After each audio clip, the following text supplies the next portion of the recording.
নমস্কার, আমি আবারও চলে এসেছি একটা রান্নার রেসিপির সঙ্গে। আজ করব গুঁড়ি কচু দিয়ে চিংড়ি মাছ।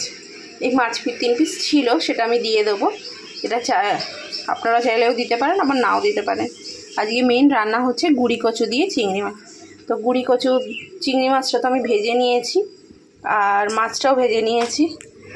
তো এখানে আমি দিয়ে দেবো, ফোড়নে দিয়ে দিয়েছি প্রথমেই তেজপাতা, শুকনো লঙ্কা আর 5 ফোড়ন।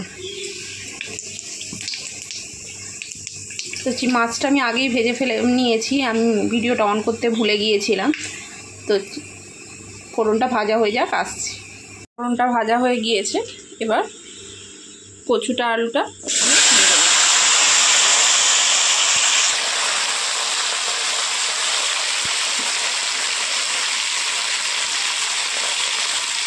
সাথে দিয়ে দেবো পরিমাণ মতো নুন,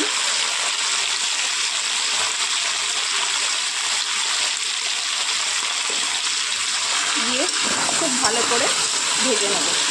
তো চলুন, খুব ভালো করে ভাজা হয়ে যাওয়া অবধি অপেক্ষা করব।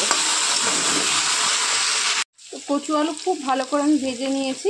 এইবার মশলাগুলো দিয়ে দেবো হলুদ গুঁড়ো, দিয়ে দেবো জিরে ধনে গুঁড়ো, আর দিয়ে দেবো লঙ্কা গুঁড়ো। তো চলো, তার সঙ্গে দিয়ে দেবো অল্প একটু জল, দিয়ে ভালো করে কষিয়ে নেব।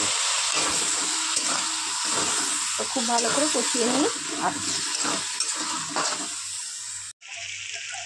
তো খুব ভালো করে ভাজা হয়ে গিয়েছে। তো এবার জল ঢেলে দেবো। ভালো করে কষিয়ে জল দিয়ে দিয়েছি। এবার এটা সিদ্ধ হওয়া অবধি অপেক্ষা করব। তো চলো, সিদ্ধ হয়ে গেলে আসছি।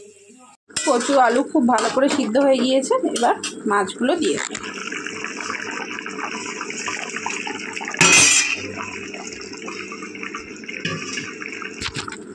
মাছগুলো দিয়ে 1 মিনিট ফুটিয়ে আর নামিয়ে নেব।